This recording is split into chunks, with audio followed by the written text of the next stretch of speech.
Hi, my name's Carmen, and today I want to share my experience with taking the OAT and specifically how I studied for it. I know this exam can feel super overwhelming, so my goal with this video is to make it seem a little bit more manageable for you. So I took about 12 weeks to study for the OAT, and I'm a bio major and a psych minor.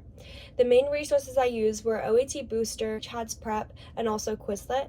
And I did buy the Kaplan OAT book, but I didn't really use it that much because I'm more of an active learning type of person.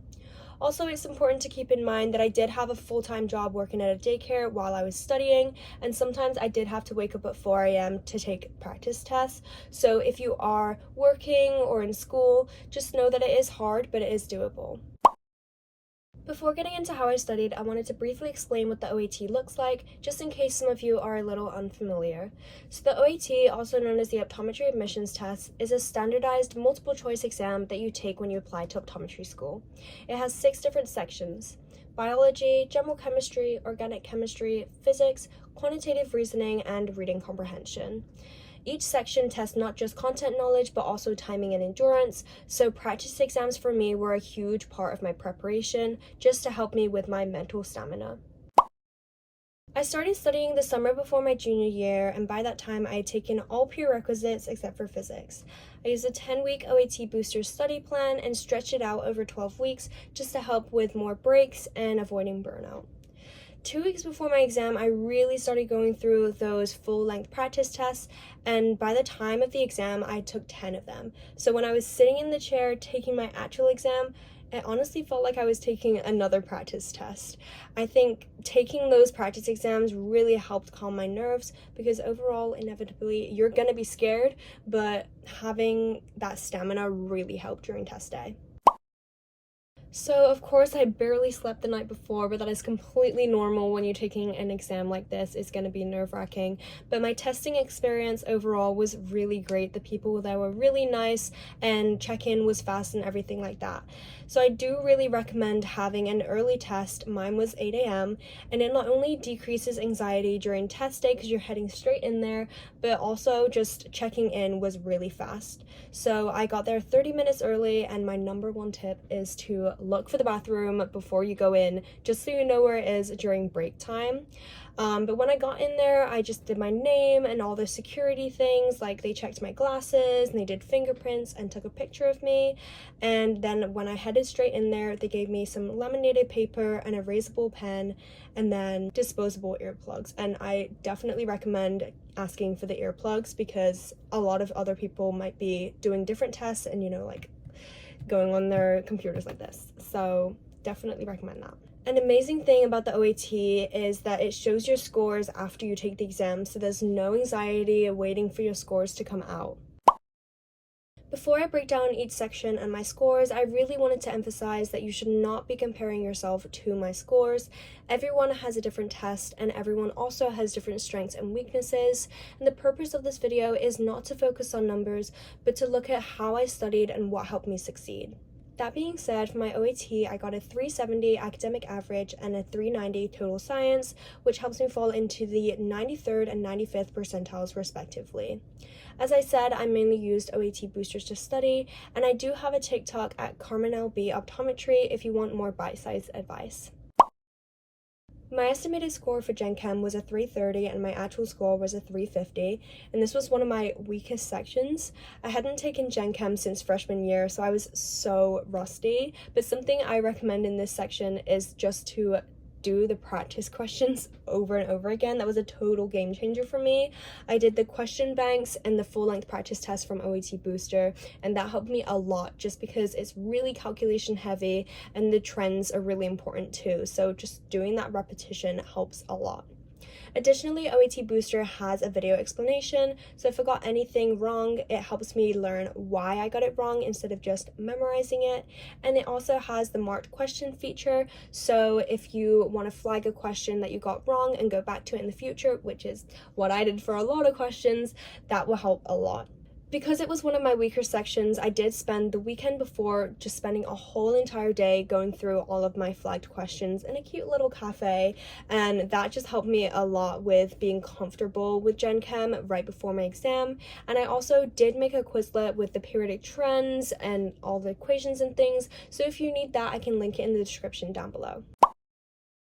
My estimated score for organic chemistry was a 340 and I ended up getting a 390, and I think honestly I just got really lucky because I am really strong with reactions and I had a lot of reactions on my exam.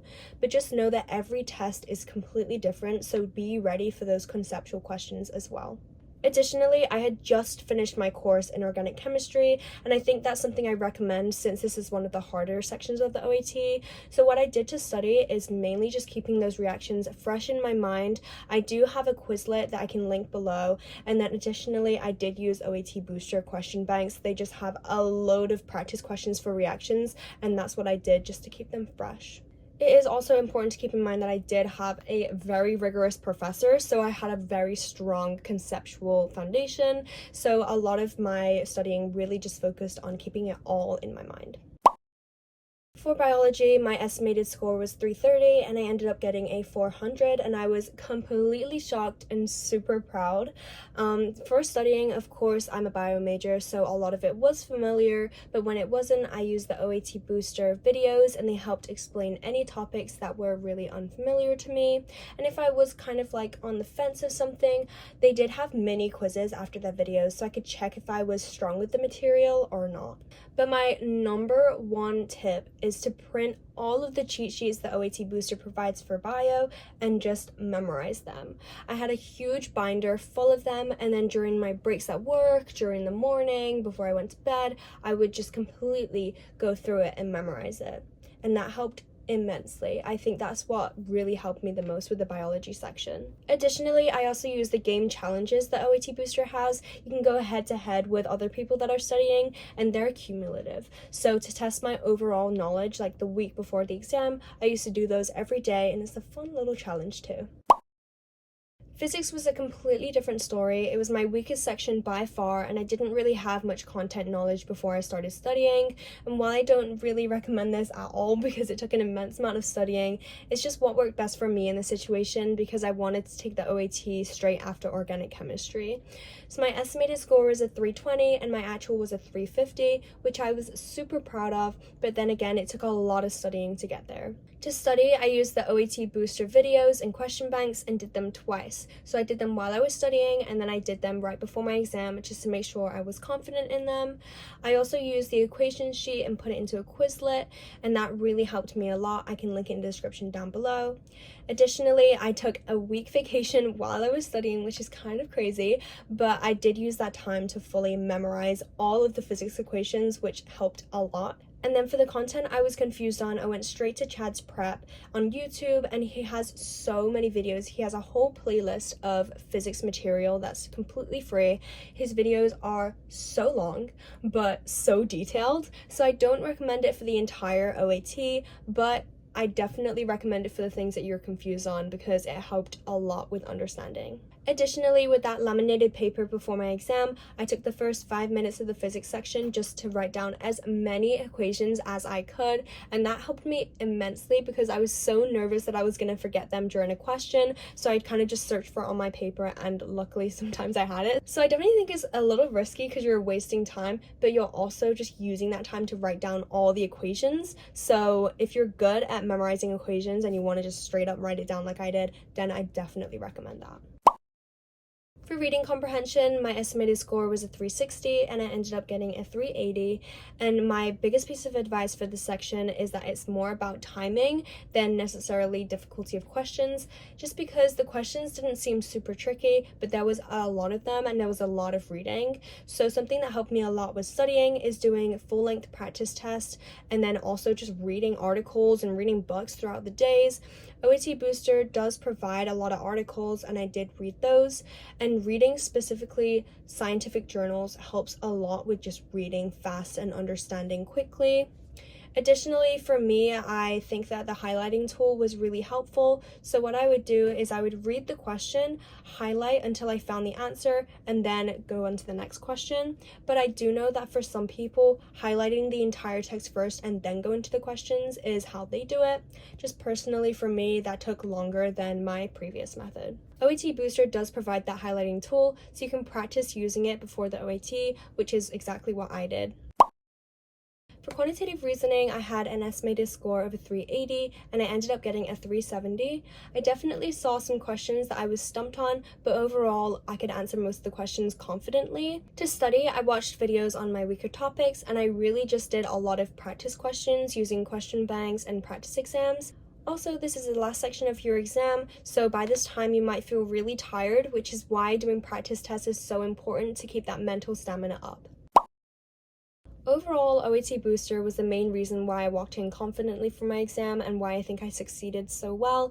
It provided me with so many resources such as the study plan, question banks, practice tests, practice questions, cheat sheets, and so much more. If you're interested, you can use my promo code CARMEN10 for 10% off the 90-day or 180-day premium memberships. My biggest takeaways are to practice consistently, focus on your weaker areas, and really trust the work that you put in. Thank you so much for watching and good luck to anyone who's taking the OAT.